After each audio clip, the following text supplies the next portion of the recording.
successful businessman, a successful family man, and alcohol brings him to his knees. Meet Roger today, live on Recovery Monday. You set me free, so I'll shake off these heavy chains and wipe away every stain. That I'm not who I used to be. I am redeemed. All right, welcome to Monday. It is Recovery Monday, sponsored by Powell CDC. Lila Stafford in the house, along with Bob Montserrat, the cat in the hat watching the chat. Father Tattoo producing today, and our special guest today is Roger. Roger, how you doing? I'm doing well, Mike. You look great. You can call me whatever you want. Okay. We have nicknames for everybody around here. Where are you from originally? Where's home? Home is Farmington, Iowa, down in the southeastern corner of the state. Okay. And when did you start drinking?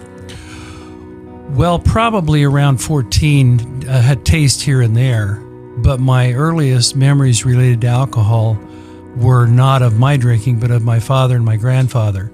I remember when I was 5 or 6, we lived on a farm, and Dad used to take me to town when he had to do business at the farm mill or the farming process. Sure. Just he and I, and it was kind of Dad and I's time.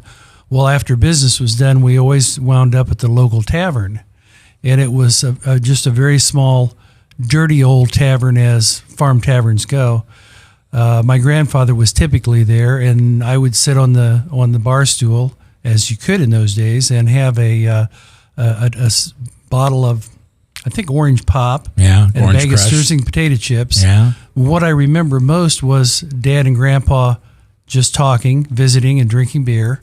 And, as I later look back on that today, if I go into an old bar where they smoke, they don't smoke there in Iowa anymore, but when I was drinking and would go into a bar that smelled like a combination of smoke and urine and all the dirt that goes with the really gritty bars, I'd have fond memories of my father and my grandfather. I mean, that's just comes back to me very, very well.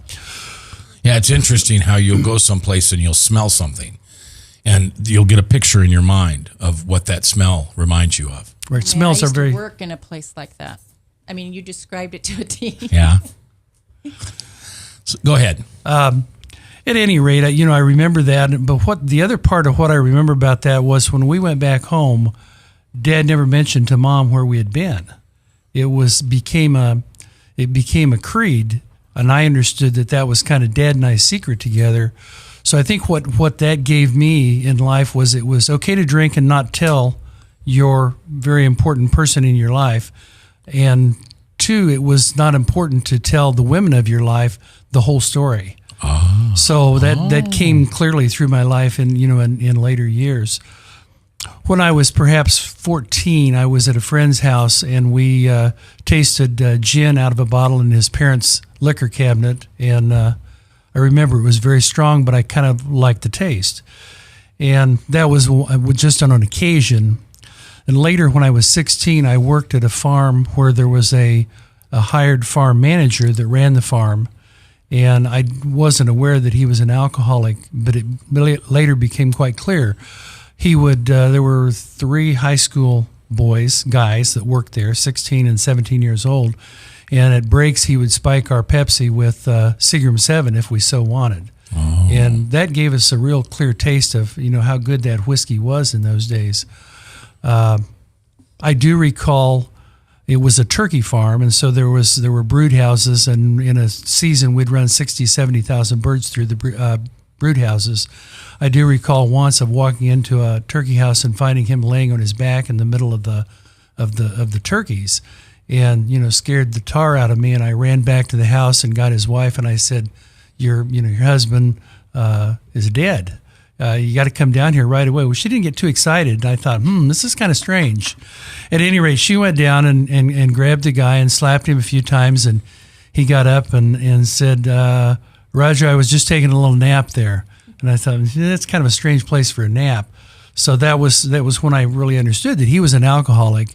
And in my mind, that was never going to happen to me. So the next thing comes my mental fortitude that no one goes through this life expecting to become an alcoholic. It creeps up on you and it grips you hard in later years. I went through college, high school, college, did a lot of the random parties, as everyone did then. But I look back and I think perhaps I drank not because it was popular and it was acceptable, but I think at that point in time I began to I began to drink because I liked the effects of alcohol. And so throughout my life, I worked in a factory for a few years. I would typically on a Friday night stop at the bar, stop at the VFW or the Legion Club, which is where in the local small town many of the people in the factory went. Absolutely. And on Saturday, I would work till noon and get off Saturday afternoon, and I would go to a local bar where you could buy, this tells you how old I am, you could buy beer for 20 cents a draw. And so for $1, you could get pretty buzzed up. Yeah. Later, I got a little more successful. I got a cabin on the river, loved to fish, but fishing became more of an exploration in going out and drinking for the whole weekend. Then I got into management in the one of the factories where I was working, and I was a tie. I wore a tie. I wore a suit. And I felt myself a big shot at that point in time. It was not uncommon to have 2 or 3 martini lunches, go back to the office, work, and then go back to the same bar at the end of the night and spend way too long there. I was never a drinker at lunch. Okay, that's just not what I did. But I never figured out how people worked that afternoon. Because if I had 3 martinis, I was asleep. I've been able to do that my whole life. And, later as I get into the years that I really feel alcoholism crept into my life, I rarely, when I was home, when I was in town where I live, would I become intoxicated to the point that you would even know it if you met me. You might think that my words didn't come as quickly as they should, but you really wouldn't suspect that I had been drinking unless you got really close and smelled my breath.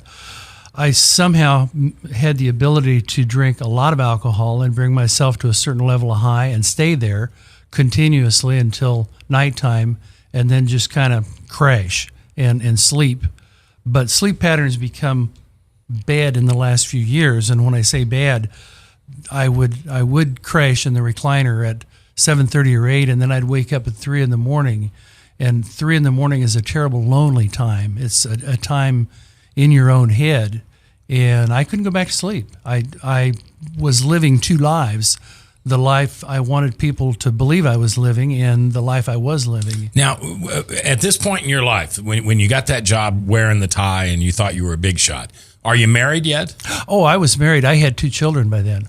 So where is your family in They're this at home. picture? They were at home. Okay, but I have a question to ask you. Okay. I'm reading between the lines here because you said that people in town saw you as one person. Does that mean that you, on your business, you would go out of town and...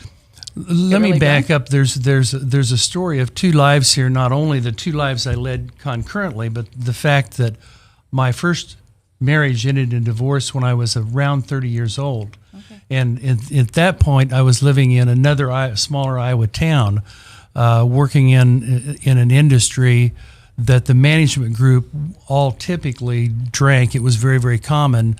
So we would go to the local bars, and many of the management people were there. In fact, in that group of peers, I don't remember very many people that didn't do that. But at that point, my wife and my children were at home on the Friday nights and the Saturday afternoons. And then my wife and I at that time, my first marriage, would oftentimes get a babysitter on a Saturday night, and we would go out and party, and we partied hard. So she was part of that enabling and drinking culture. Later, we were divorced, and I remarried. My current wife does not drink at all. Now, I want to go back just for a second. Okay. So, was your first wife an alcoholic? I don't think so, but she certainly would party with me. Okay.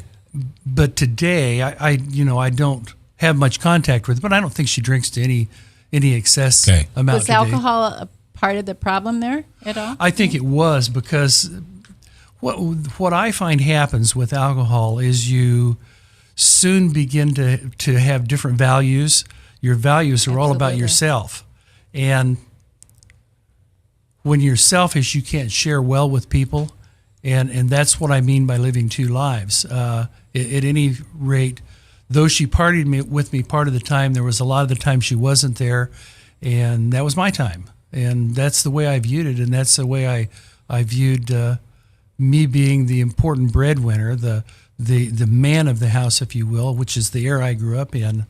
It was okay, and we just did that.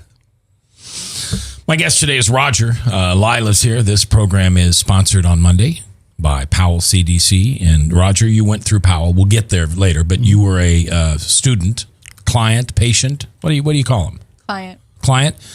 Yes, I was. And now you help facilitate I do. there. What a wonderful way to serve our community.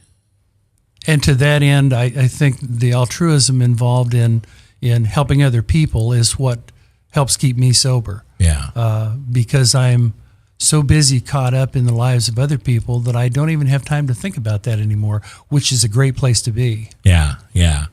All right. We're gonna listen to what happened to Roger and how his drinking became impulsive and controlling and took over every minute of every day that he thought about drinking. And we didn't talk about that, but that's right, isn't it? That's correct. That's what an alcoholic does. An alcoholic plans to drink, and everything is planned around the drink. We were talking earlier off microphone that I'm going to have a 5-day weekend.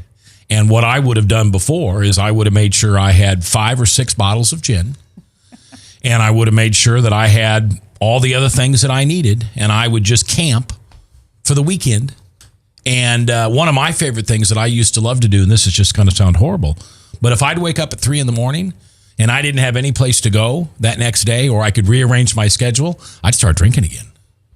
That was wonderful. Middle of the night, mom's in bed, my wife's in bed, everybody's gone. Well, along that line, in later years, and we'll kind of come to that pretty soon, it wasn't uncommon for me to go into the office at 5:30 or 6 in the morning and start with a good belt of vodka. Oh. And that's the way I started my day. Yeah. I mean, that was after coffee. Had to have coffee first. Sure. But that, too, is progressive because, in those years, there's the period of time when you say, if I don't drink before noon, I'm probably not an alcoholic. Or if I don't drink before, and that hour keeps clicking back until one day you wake up and it's like, holy buckets, I'm in here at 6 in the morning and I'm having a shot. That's crazy. Did you put it in milk? No, I didn't put it in milk, but I either it drank it straight. straight or anything else. Yeah. I mean, would you finish a 5th before lunch, or including lunch? No, just several shots before lunch. Okay. And what would that do? Just make me kind of mellow. kind of mellow. Okay. But I did note that by the end of the day, my typing skills were not what they should be. Sure. I work on a computer all the time, so that. And I would have worried about your driving skills. I should have. No DUIs? Never. Oh. I was very sneaky, I guess. Yeah. And I was cautious about that. Yeah, because those people who haven't had DUIs are smart enough to know they just haven't been caught. No, I don't think they are smart enough. They think they're okay. That scares me a lot.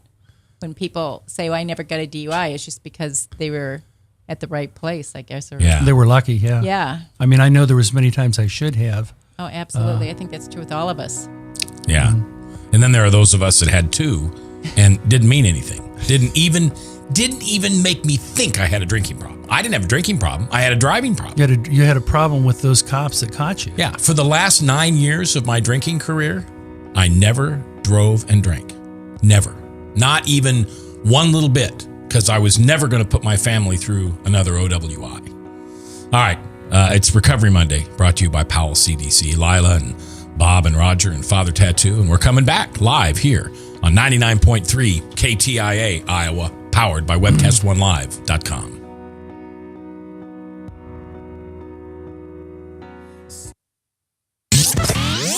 From the RE/MAX Real Estate Concept Studios, this is Webcast One Live. If Tom Coates from Consumer Credit of America was your personal webmaster, Tom would filter out all bad debt emails. If Tom was your mailman, you'd never get any debt reduction junk mail. If Tom Coates was a lineman, he'd block any phone calls offering to reduce your credit card debt. Hi, I'm Tom Coates with Consumer Credit of America, and we're still your best choice for credit counseling. We're local, we're accountable, and we can do more. You make the call when the time's right for you. When it comes to competition, there really is none for Consumer Credit of America.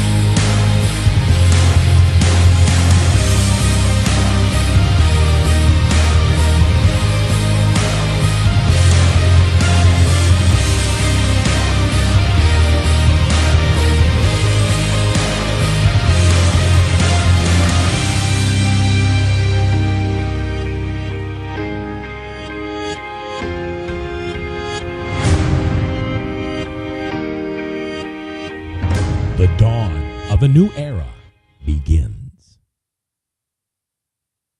A father who is headed toward another heart attack. A woman who struggles daily with diabetes and her memory. A boy whose headaches keep him out of school. A mother who one morning discovers a lump. A girl whose condition defies diagnosis. You come to us because you need answers, but you also need more. You need understanding of what you're going through. You need comfort. You need to be treated as an individual, not a condition. You need to be included in your own care. You are the point of everything we do. That's why we're changing to Unity Point Health. It's a model of care that will help us work better together, where the physician who knows you best takes the lead, coordinating your care through every step, from the hospital to specialists, to rehabilitation, to health services in the home and in the community, to making sure the treatments are effective. By working as a team, we surround you with care, helping you manage your health and your conditions, guiding you to making better choices and living a healthier life. The point of Unity is you. Unity Point Health.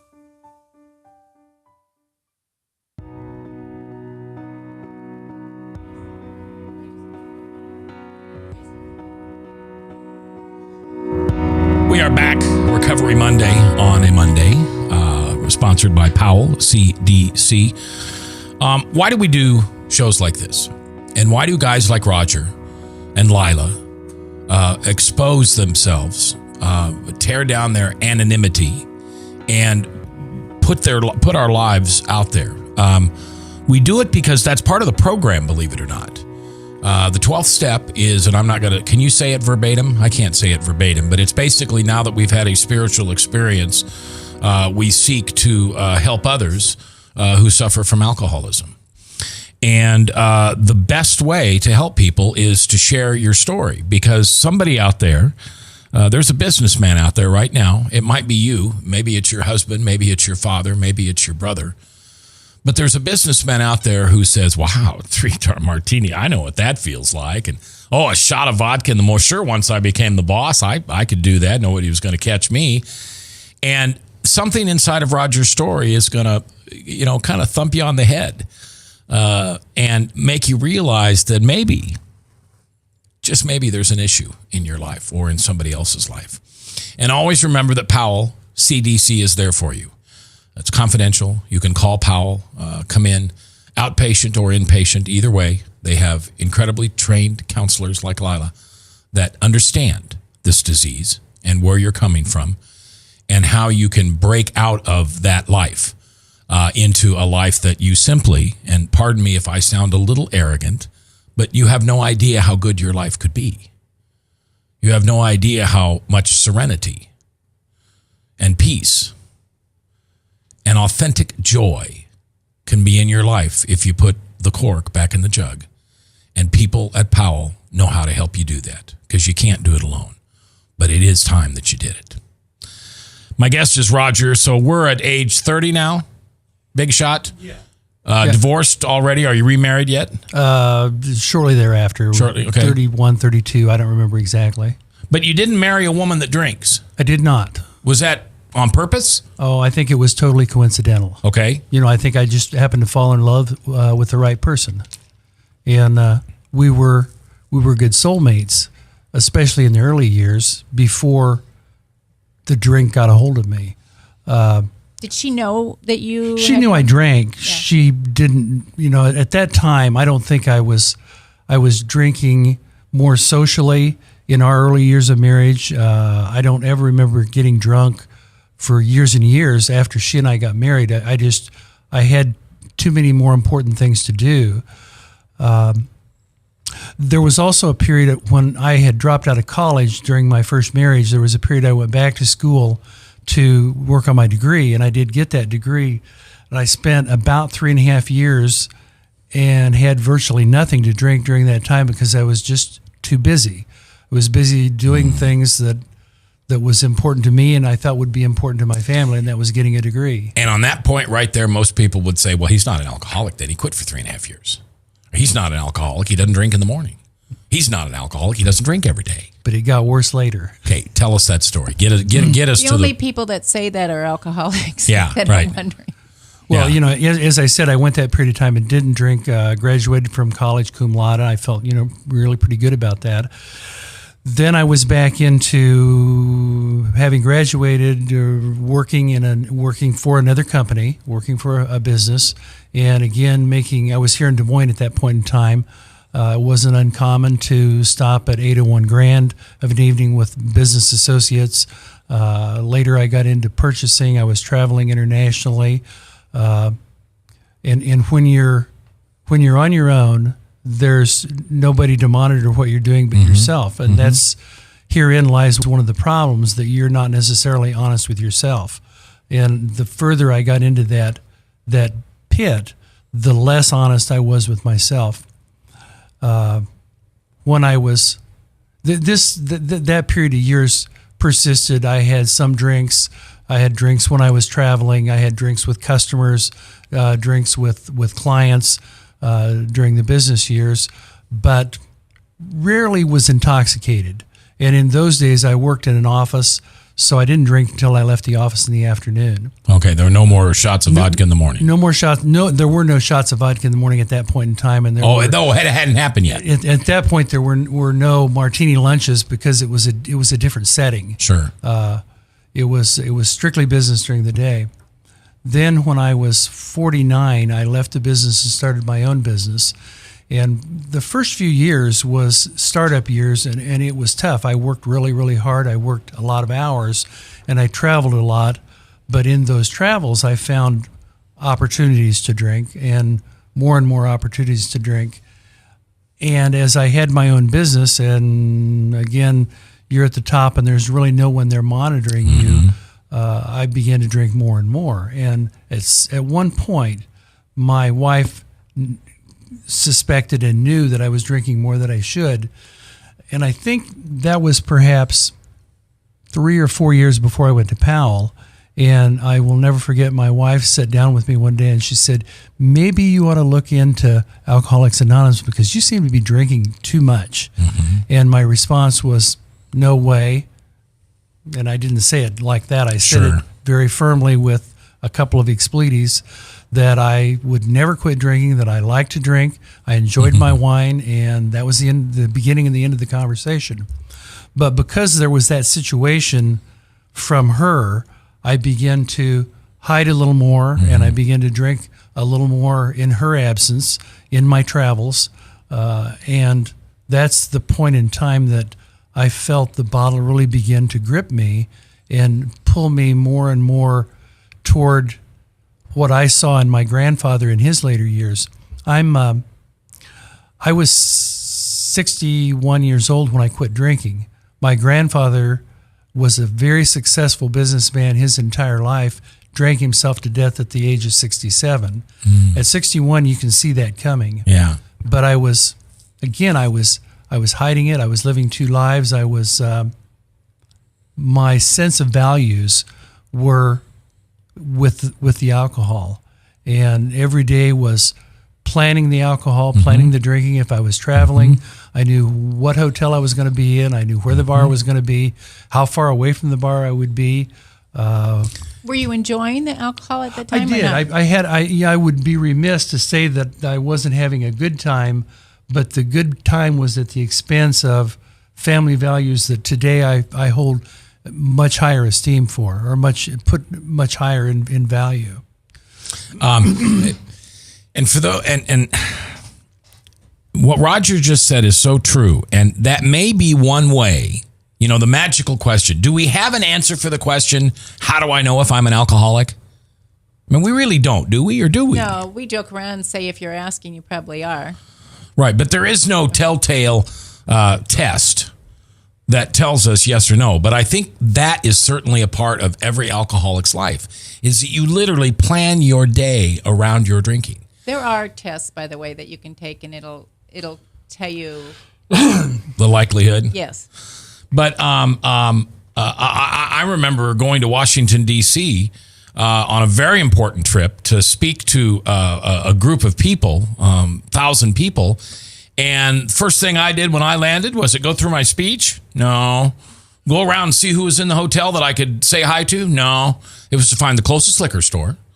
I walked to the liquor store, got my bottles of gin that I needed for that stay, and went back to the hotel. And only then was I ready and comfortable to be on my trip. Sounds familiar, doesn't it? I can certainly identify with that. Early on, I learned that I travel a lot in South Carolina, and in my first few trips there, I was not drinking probably excessively, though I went to a bar here and there. But then later, when I soon found out that liquor in South Carolina is sold by the state, and the state liquor store closes at 6 o'clock. Well, I will guarantee you that I always made it to the liquor store before 6 o'clock. After one trip of getting there after 6 and realizing there's no liquor to be had tonight unless I go to a bar and spend a lot of money. Yeah, which you did. Which I did. I spent a lot of money. Yeah, I had the same story in South Carolina. You find out fast. Yeah.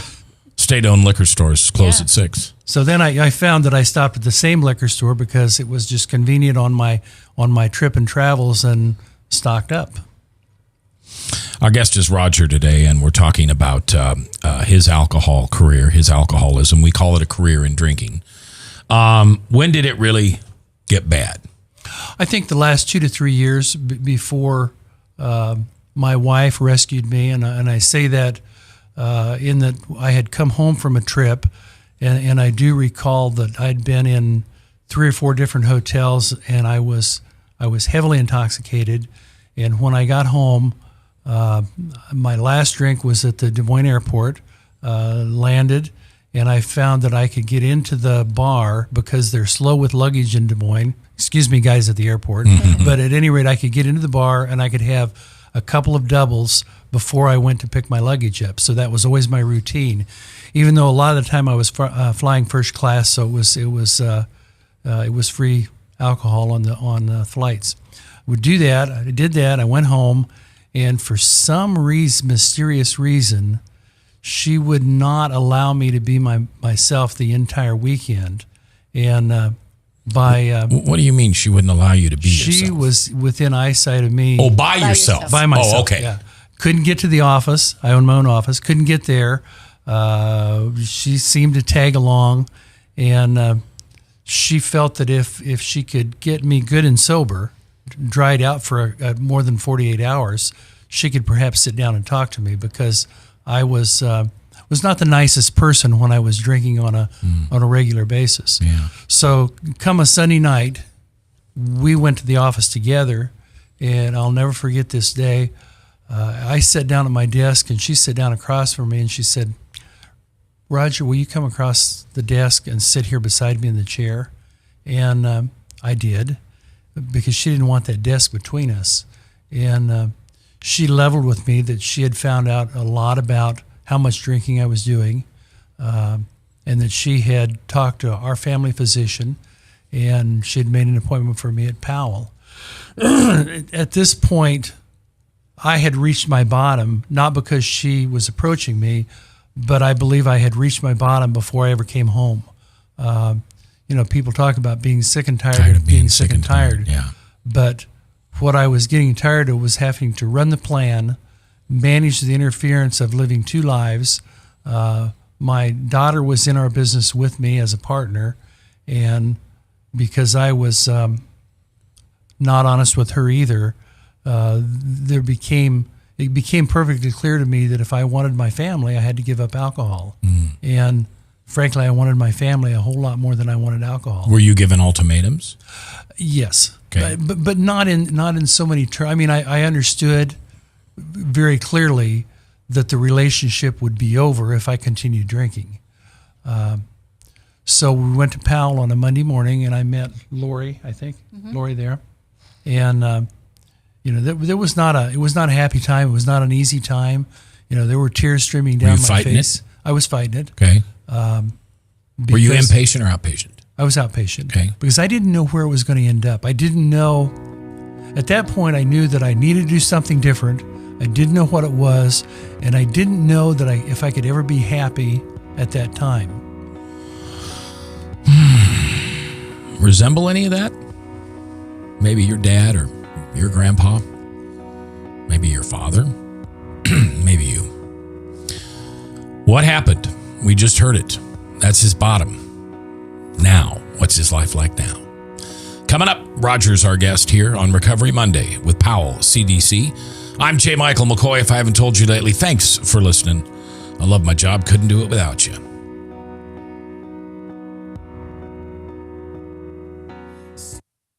Leach, owner and general manager of Service Legends. I brought along a couple of the home comfort heroes. Hi, I'm Tammy Wells. I am Nick Wondershide. I'm administrative manager I am the senior technician from Service Legends. It seems like every good thing, when you feel it to the bone that it's good, there's a lot of hard work put behind it. I don't think that you can fake it and have it turn out good. If we seem like, okay, that's just weird, it's just a furnace, why would you believe so deeply in a furnace? It's not just that, we want to show the world that you can have good service. Yeah, I mean, it's got to be, it's your home. It's built into our daily trainings, it's built into our culture, that we're going to do whatever it takes to have each client say they love us, period. That's why we spend all the hours in the training that we do. And if we guarantee it's going to be a good experience for you, or else it's free, what type of work do you think we're going to do? There is a guarantee. Temperature selection guarantee, fixed rider it's free guarantee, comfort guarantee, best value guarantee. All of these guarantees hold us accountable to ensuring that we exceed your expectations. And if for whatever reason we'd fail and we can't make it right, we guarantee all of those guarantees with a 100% money back guarantee. I mean, if you don't think that your technician can fix it right, are you going to say that to a client? No. You don't have to worry about having a technician come to your house. We drug test, background check all of our team members. We put safe people in your home. Each and every one of our service techs, 400 hours a year in training. You tell it the minute they walk in the door. They know what they're doing, they've done their homework, and they actually truly care about what you want. Because at the end of the day, you're the person that makes sure I have a job. They're going to be listening. They're going to want to know what your challenges are. Then they're going to come and give you options, and you get to choose. If I'm there to help and I make it easy and painless, I did my job right that day. Well, when it comes to your comfort, safety, and your family, you don't necessarily go buy the most expensive, but you get the most bang for your buck. Oh, it's worth it, because there's a lot of people that will find a way to get it to work right now and then leave and then come back, charge you again, and the cycle just repeats itself. So when I'm out there looking at the furnace, I want to find why it failed today. How can we change the part today with something that you're not going to have to worry about? Is it worth changing the part today? I mean, you can put a lot of money into a furnace. I can fix parts all day. There's good job security in that for me. But is it the right thing for you? I get a lot of the phone calls of after the technicians are there. They're just in awe. They're like, wow, you guys are great. I mean, I don't even know what to say. You guys are great. Everything you did was perfect. It was great. Keep going though. I like this. Just give us a try. I'm going to take all the risk. I've got the time to make this right. I've got the support to make it right. Just check us out. And if you don't see the value in what we do, I mean, fixed rider, it's free or 100% money back. enough said.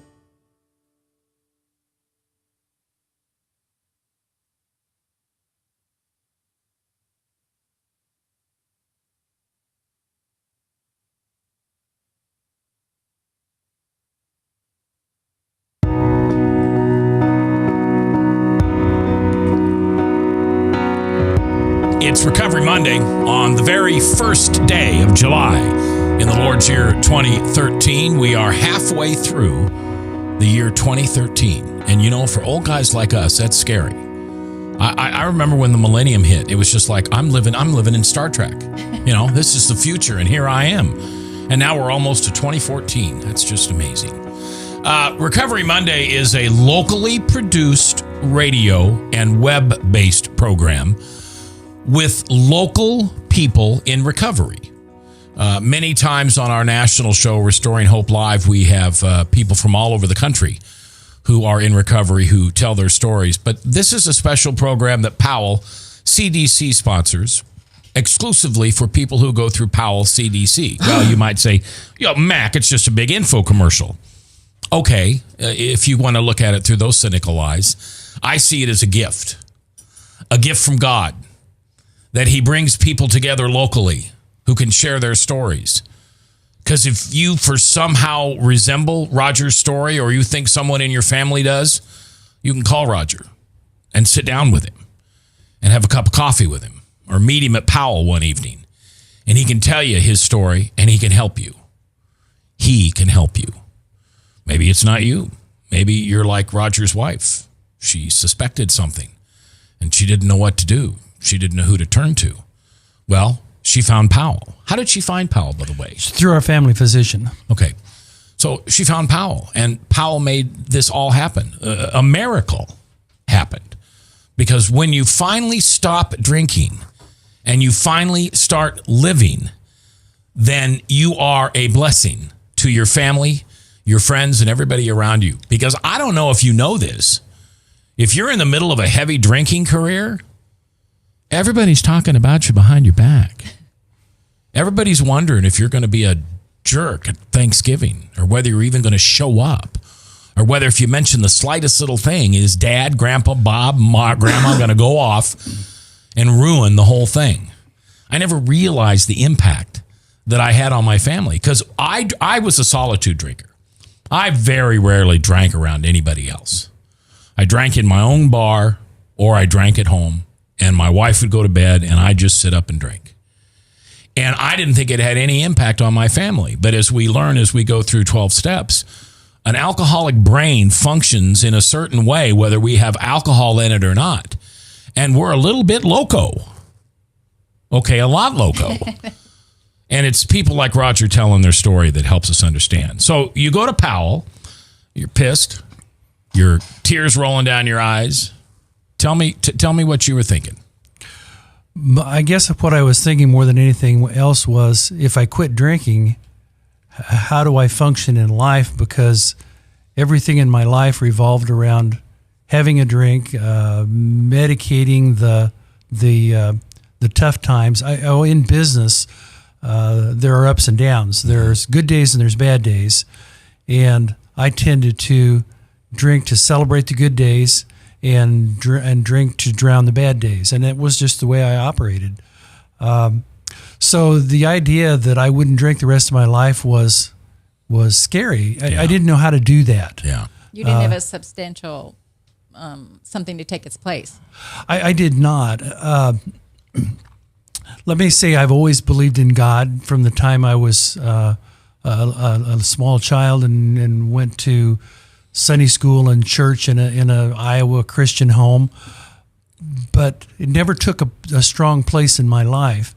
I was always in control, and because I had been reasonably successful in my life, that worked for me, and I put the whole God concept in the background. I always like to say, God can be in my bus, but I'm driving it because I don't want anybody else in control of anything. And that's the way I operated. I guess when I got into the 12-step program, I found out, I came to believe that there was a power greater than myself. And when I was perhaps in my college years, I did a lot of contemplating about how God might fit into one's life. But then I got busy and I forgot all that. And then I really forgot it when I got into the throes of alcoholism because, as I said, values become what Roger wanted them to be. I just didn't place values where they should have been. With coming back to the 12-step program, I introduced myself as joyous, happy, and free.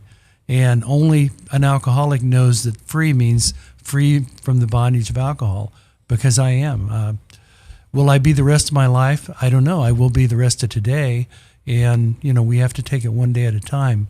But I will tell you that I am blessed in helping people down at Powell. I'm blessed in helping people that are struggling through the alcoholic, the throes of alcoholism. And there's nothing makes me happier than to work with those people and be with my family. And those are the two bright spots in my life. Roger, what's the worst thing about being sober? The worst thing? Yeah. I can't really think of a bad thing about being sober. Okay. I can think of a lot of bad things about being intoxicated again, and there's no worse place than that place within your head when you're totally alone and you've isolated yourself from anyone that you cared about or cared about you. Mm-hmm. How long did it take you to feel comfortable not drinking?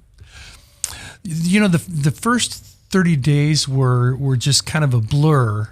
I was in Powell, I think, about 6 weeks, and it was okay because I was so occupied with doing the lessons, doing the work, doing the meetings, the all evening meetings, and then when I got ready to get out, it was like, what do I do now? Mm-hmm. And I found other recovery programs and coming back to Powell and participating in things that is a driving force in my life. And I think also I've spent more time with family than I ever would have before because those things were less important to me when it was all about me.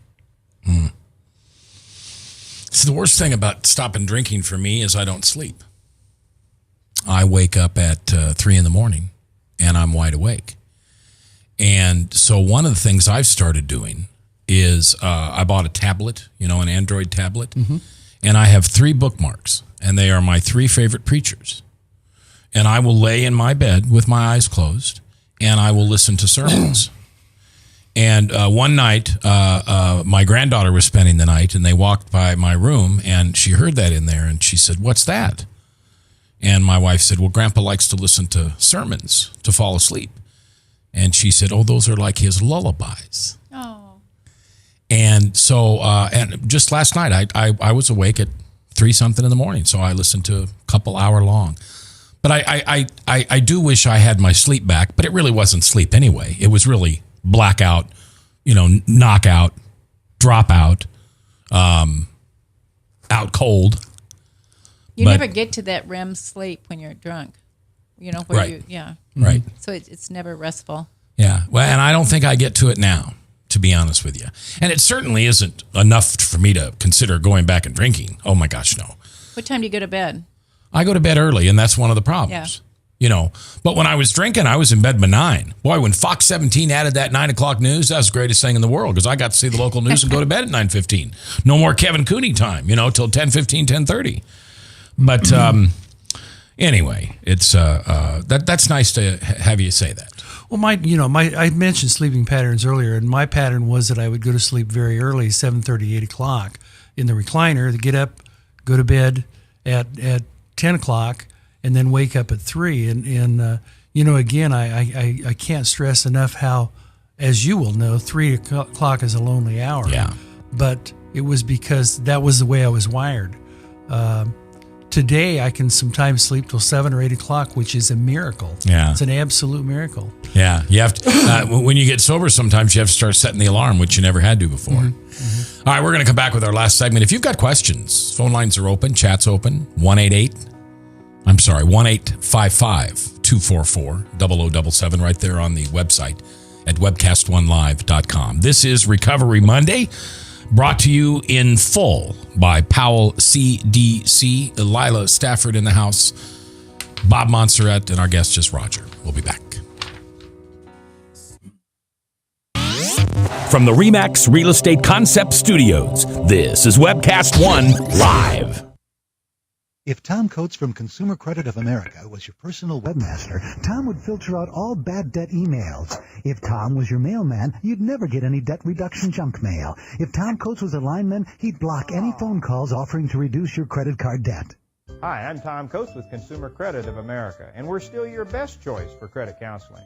We're local, we're accountable, and we can do more. You make the call when the time's right for you. When it comes to competition, there really is none for Consumer Credit of America. A father who is headed toward another heart attack. A woman who struggles daily with diabetes and her memory. A boy whose headaches keep him out of school. A mother who one morning discovers a lump. A girl whose condition defies diagnosis. You come to us because you need answers, but you also need more. You need understanding of what you're going through. You need comfort. You need to be treated as an individual, not a condition. You need to be included in your own care. You are the point of everything we do. That's why we're changing to Unity Point Health. It's a model of care that will help us work better together, where the physician who knows you best takes the lead, coordinating your care through every step, from the hospital to specialists to rehabilitation to health services in the home and in the community, to making sure the treatments are effective.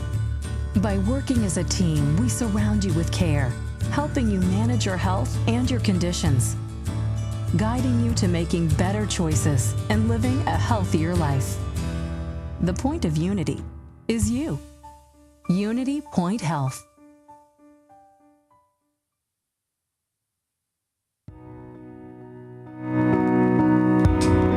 Welcome back. It's Recovery Monday on this first day of July in the Lord's year 2013. Now, do you know for sure who our guest is next week? I thought maybe it was Tammy, but you think it's Christy. Yeah, I texted you, didn't I? A whole list of. Yeah, but I don't pay attention to your texts. I don't either. Yeah, I don't remember. Anyway, somebody from Powell on Monday. Again, let me give you the phone number in case you want to call in, 855-244-0077. It is Tammy. It is Tammy. Okay, that's what I thought. And we'll be back with you next Monday with Tammy. And Tammy's got an incredible story. And the best part of Tammy's story is the ending, or what's current. She got married. She has a relationship with her daughter. She has a relationship with her grandchild. All things that would not have been possible if she had not stopped drinking. And I used to hear things like that hanging around the bars, you know, and I didn't believe him. Well, what do you mean you can't do things because you drink too much? That's ridiculous. Just do them anyway. But it's true, isn't it?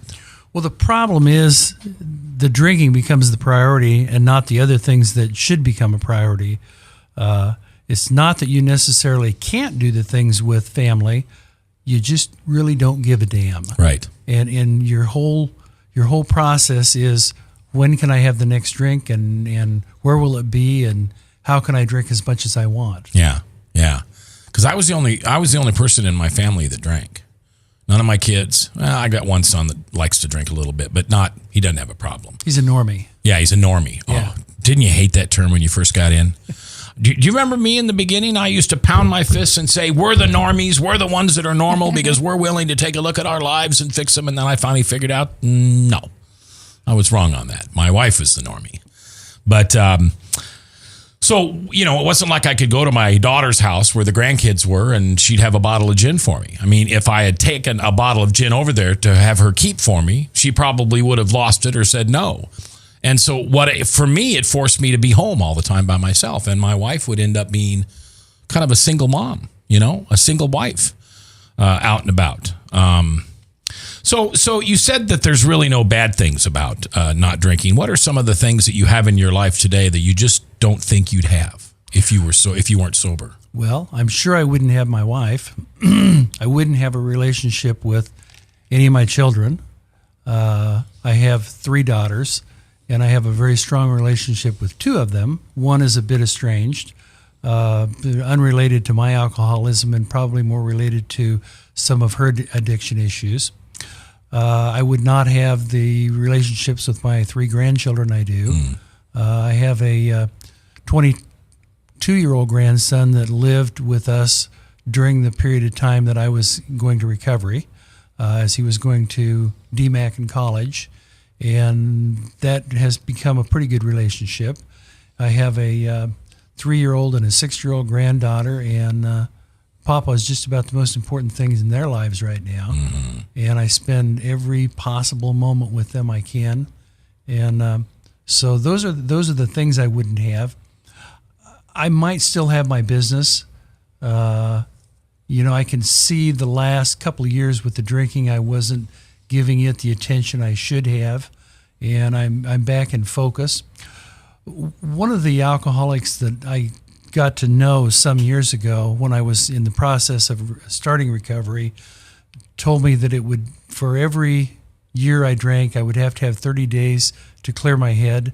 Well, when he first told me that, I thought that sounds kind of hokey. But the longer I'm sober, the longer I have no alcohol in my body, the more I believe that, because my sharpness, my memories, all the things that I used to pride myself in are coming back. I feel pretty darn good about not drinking at this point. Yeah, it's hard. And somebody listening is going to take this wrong, and that's okay. I accept that responsibility. But it's hard not to be a little arrogant and say we're proud of ourselves, because it really does take a switch that we have to flip.